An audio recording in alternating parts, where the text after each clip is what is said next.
Hello guys, welcome back again आपके अपने YouTube channel BMS ज्ञान में। सो फ्रेंड्स, हम पढ़ रहे हैं रिसर्च मेथडोलॉजी, जिसमें हमने रिसर्च के second point, third point, fourth point और फिफ्थ पॉइंट की वीडियोस अपलोड कर दी है चैनल पे। तो अगर आपने इन सारे पॉइंट्स की या चैप्टर्स की वीडियोस नहीं देखी तो आप हमारे डिस्क्रिप्शन में हमने लिंक दे दी इन वीडियोज़ की, वहाँ से देख सकते हैं, या आप हमारे चैनल पर जाके रिसर्च की प्लेलिस्ट ओपन करके वहाँ से भी इन वीडियोज़ को देख सकते हैं। ठीक है, तो आज हम शुरू करने वाले हैं। हमारा छठवां पॉइंट जो है रिसर्च टूल्स और रोल ऑफ प्रमाण्स एस रिसर्च टूल्स। ठीक है, ये वाला पॉइंट हम शुरू करेंगे, आज पढ़ने वाले हैं इस वीडियो में। तो वीडियो को शुरू से लेकर लास्ट तक देखिएगा, और अगर आप हमारे चैनल पे नए हैं तो चैनल को सब्सक्राइब कर लीजिए और बेल आइकन को दबा दीजिए, ताकि आप हमारी लेटेस्ट वीडियोस की नोटिफिकेशन सबसे पहले पा सकें। और अगर आपने अभी तक हमारे बीएमएस ज्ञान के इंस्टाग्राम पेज को फॉलो नहीं किया तो उसको भी फॉलो कर सकते हैं, और आप हमारे व्हाट्सएप ग्रुप पे भी जुड़ जाइए, तो जहाँ से आपको नोट्स वगैरह ईजिली मिल जाएंगे। तो चलिए वीडियो शुरू करते हैं बिना किसी देरी के।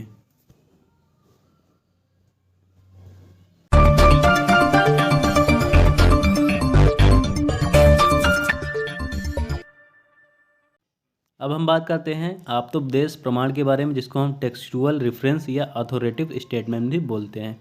यह शब्द प्रमाण है, इसको शब्द प्रमाण भी कहा जाता है। आप्तोपदेश शब्द भी आप्त और उपदेश दो शब्दों से मिलकर बना है, अर्थात आप्त पुरुष के द्वारा दिए गए उपदेश या वचन को आप्तोपदेश कहा जाता है। ठीक है, तो ये पॉइंट याद करना है, पहला ये वाला, दूसरा और तीसरा ये वाला। ठीक, इसके अलावा ये श्लोक याद हो जाए तो अच्छी बात है। रजोस तमोभ्याम निर्मुक्तस तपो ज्ञानम बलेन ये शाम त्रिकालम मलम ज्ञानम व्याहतम सदा आपता शिष्टा विबुद्धास्ते तेसाम वाक्यम संशयम। ठीक, तो ये श्लोक याद हो जाए ठीक है, नहीं तो कोई बात नहीं, अब ये वाली हिंदी याद कर लेना। अर्थात जो अपनी तपस्या और ज्ञान के बल से रज और तम से मुक्त हो गए हों, जिनको सदा तीनों कालों भूत भविष्य वर्तमान का निर्दोष ज्ञान होता हो, ऐसे व्यक्ति आप्त शिष्ट और विबुद्ध होते हैं। उन आप्त शिष्ट और विबुद्ध व्यक्तियों के कथन अर्थात उपदेश संदेह रहित सत्य होते हैं। ऐसे पुरुष के कथन को आप्तोपदेश कहा जाता है। ठीक है, तो यह आप्तोपदेश की डिफिनीशन होगी, इतना लिख देना है। इसके अलावा आचार्यों ने स्पष्ट किया है कि आप्त पुरुष के द्वारा निर्मित ग्रंथों को वेद कहा जाता है, तो ये पॉइंट डाल देना। इसके अलावा मैं बात करता हूँ अब यूटिलिटी ऑफ आप्तोपदेश प्रमाण इन रिसर्च। क्या क्या यूटिलिटी है आप्तोपदेश प्रमाण की रिसर्च में, वो बात करते हैं। तो it is used as a source of knowledge, पहला पॉइंट है। फिर it is used in examination of rog and rogi, to study aggravating factor of prakop karan, to study the constitution of rog and rogi prakriti, to determine the nature of disease as sadhya asadhya and yapya condition, to determine the location of disease means its स्थान, to determine the nature of pain, to determine the prognosis of disease, to study the disease and its complication, and to study the association of व्याधि with वृद्धि क्षय स्थान संश्रय etcetera. इसके अलावा अगर हम हिंदी वाले बात करते हैं, हिंदी में क्या लिख सकते हैं कि एक अनुसंधानकर्ता अनुसंधान करने की व्यवस्था में पहुंचने तक अनेक आप्तशास्त्रों का अध्ययन कर चुका होता है। वह समस्या के चयन के पूर्व एवं पश्चात उसका सैद्धांतिक अध्ययन आप्तशास्त्रों से ही करता है। तो जो आप्तशास्त्र हैं उससे ही अनुसंधानकर्ता क्या करता है, अपनी समस्या जो उसने चयन किया है उसके पूर्व एवं पश्चात उसको अध्ययन करके अपने जो भी समस्या है उसके सॉल्यूशन निकालता है। इसके अलावा क्लिनिकल रिसर्च चिकित्सीय अनुसंधान में रोग के स्वरूप, निदान, दोष अधिष्ठान, लक्षण, प्रत्यात्म लक्षण, चिन्ह, उपद्रव, अवस्थाएं, संप्राप्ति व चिकित्सा क्रम आदि का ज्ञान आप्तोपदेश से होता है। ठीक, द्रव्यों के स्वरूप का परिचय, प्रयोग, प्राप्ति स्थान व अन्य प्रभाव आदि ज्ञान आप्तोपदेश से होता है, ये हमें पता है।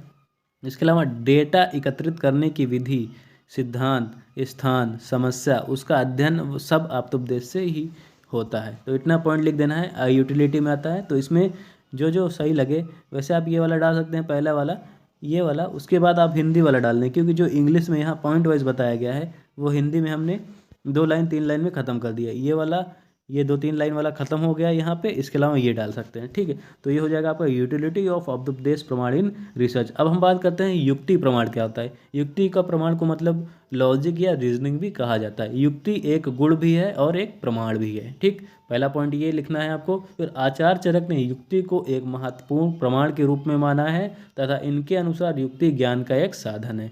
ठीक, दूसरा पॉइंट ये लिख देना है। फिर निरुक्ति लिख देना है, युक्ति तु योजना या तो युज्यते। ठीक, फिर परिभाषा लिखनी है। परिभाषा क्या है, yukti is defined as performing the duties with proper planning in proper order and proper manners to achieve success in treatment is called yukti. अगर आप हिंदी में लिखना चाहते हैं तो ये लिख सकते हैं, श्लोक पहले डालना है ये वाला, बुद्धि पश्यति या भावान बहु कारणम योगजान युक्ति त्रिकाला सागेय त्रिवर्गा साधते यथा।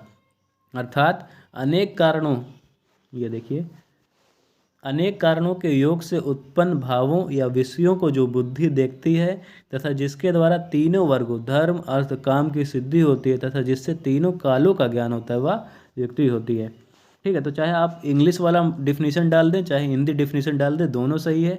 ये आपका वो है कि आप कौन सा याद करते हैं और कौन सा लिखते हैं एग्जाम में। तो पहला 2 पॉइंट ये लिखना है आपको युक्ति के बारे में। फिर परिभाषा में चाहे ये डाल दें मॉडर्न वाला चाहे हिंदी। उसके बाद आपको युक्ति का स्वरूप और लक्षण लिखना है। कि क्या है, मात्रा काल आश्रय युक्ति सिद्धि युक्तो प्रतिष्ठिता। अर्थात थेरेपेटिक सक्सेस डिपेंड्स अपॉन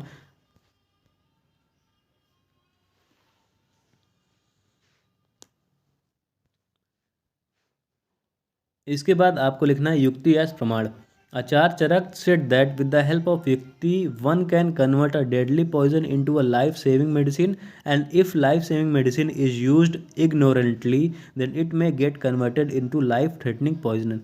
ठीक है, it signifies the importance of knowledge of युक्ति प्रमाण in research methodology to get success diagnosis, prognosis and its treatment. तो यहाँ पे बताया गया कि युक्ति ऐसा प्रमाण कैसे यूज़ कर सकते हैं कि अगर आपके पास युक्ति है तो आप एक डेडली पॉइजन को एक लाइफ सेविंग मेडिसिन बना सकते हैं, और अगर आपके पास युक्ति नहीं है आप इसको इग्नोरेंटली यूज़ करते हैं लाइफ सेविंग मेडिसिन को, तो वो पॉइजन में या लाइफ थ्रेटनिंग पॉइजन में कन्वर्ट होते उसको देर नहीं लगती है। ठीक है, अब हम बात करते हैं यूटिलिटी ऑफ युक्ति प्रमाण इन रिसर्च, जो क्वेश्चन आता है। तो नवीन द्रव्यों के प्रयोग करने का आधार भी युक्ति से ही निर्धारित होता है। अप्रत्यक्ष विषयों का ज्ञान भी युक्ति प्रमाण से होता है। जैसे जोड़ों में दर्द होने पर तैल मालिश करने से शोथ व वेदना का बढ़ना तथा रुक्ष स्वेदन से शोथ व वेदना का कम होना आम बात को इंगित करता है, यह युक्ति से जाना जाता है। इसके अलावा रिसर्च में रिसर्चर प्राप्त डेटा को सूक्ष्म अवलोकन करता है, उसके बाद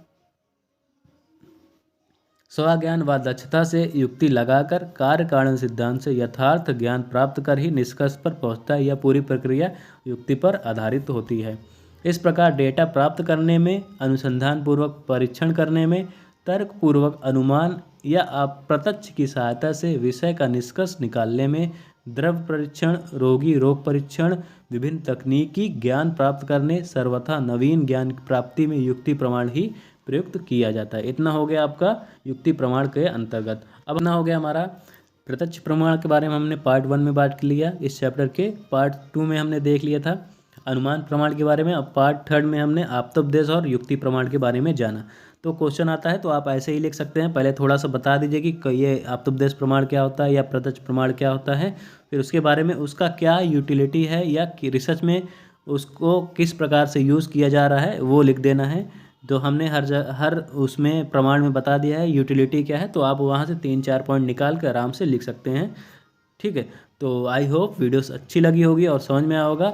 और कोई भी दिक्कत प्रॉब्लम हो तो मैसेज कर दें इंस्टाग्राम पे चाहे कमेंट बॉक्स में, वहाँ पे मैं आपको सॉल्यूशन दूंगा। और अगर कोई नए टॉपिक पे वीडियो चाहिए तो वो भी बता सकते हैं आप, मैं भी जल्दी से जल्दी जितना जल्दी हो सकेगा उस टॉपिक पे वीडियो डाल दूंगा। तो मिलते हैं नेक्स्ट वीडियो में, तब तक के लिए thank you, take care and bye bye.